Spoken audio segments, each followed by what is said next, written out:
Bismillah. Assalamualaikum warahmatullahi wabarakatuh.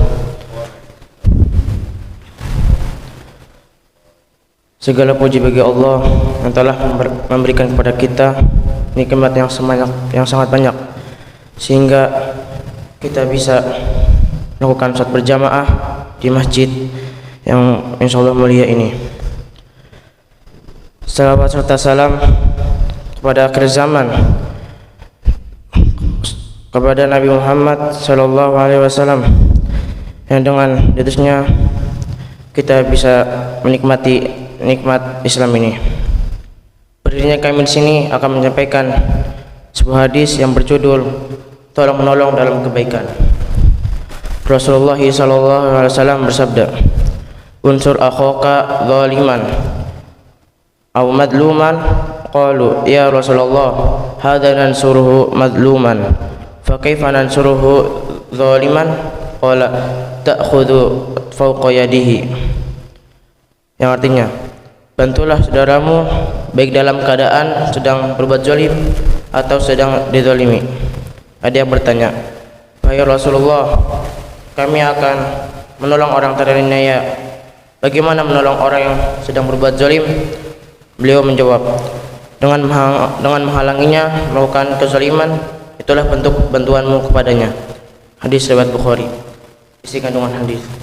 Hadis di atas adalah perintah yang sangat lugas, sebuah perintah kepada kita untuk saling menolong kepada orang lain. Bahkan ketika ada yang berkezaliman, kita harus menolongnya dengan cara mencegah saudara kita untuk tidak berbuat kezaliman. Tentu saja upaya yang dilakukan harus baik dengan penuh hikmah dan menghindari perdebatan yang tidak perlu dilakukan. Upaya yang dilakukan bisa dengan aksi nyata atau dengan lisan atau dengan cukup mendoakannya. Dalam kehidupan sehari-hari kita dianjurkan untuk berbuat baik dan menyuruh kepada kebaikan.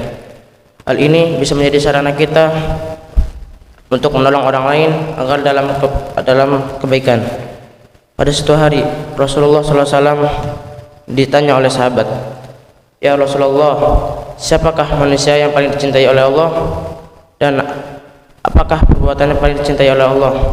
Rasulullah SAW menjawab, "Manusia yang paling dicintai oleh Allah adalah manusia yang paling banyak bermanfaat dan berguna bagi manusia lainnya.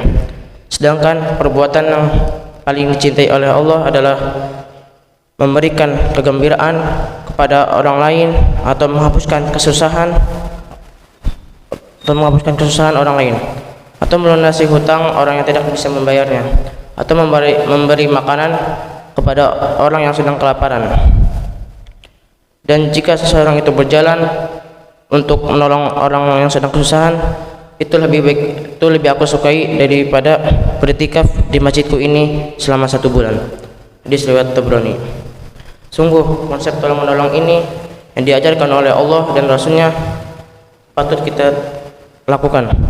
Apabila diaplikasikan dalam kehidupan sehari-hari, akan mampu meredam dan membendung ketimpangan sosial dan ekonomi. Dengan membangun konsep tolong menolong ini akan membentuk hubungan yang solid dan berkesinambungan. Demikianlah hal yang mulia yang semestinya dilakukan oleh seorang muslim dalam membangun hubungan kerjasama dan kebersamaan dengan siapapun.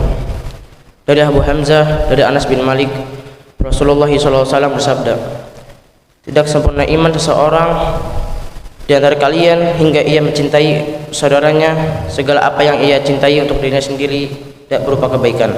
Hadis riwayat Bukhari dan Muslim. Ayat Al-Quran yang berkaitan dengan hadis. Allah Subhanahu wa taala berfirman dalam surat Al-Maidah ayat 2 yang artinya, "Dan tolong menolonglah kamu dalam mengerjakan kebajikan dan takwa, dan jangan tolong menolonglah kamu dalam perbuatan dosa dan permusuhan." Allah Subhanahu wa taala berfirman di Quran surat At-Taubah ayat 71, "Dan orang-orang beriman, laki-laki dan perempuan, sebagian mereka menjadi penolong bagi sebagian yang lain.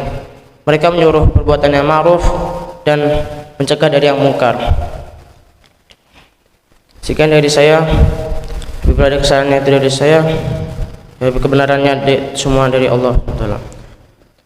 Mari kita akhiri pembacaan di sini dengan bermunajat kepada Allah Subhanahu wa taala.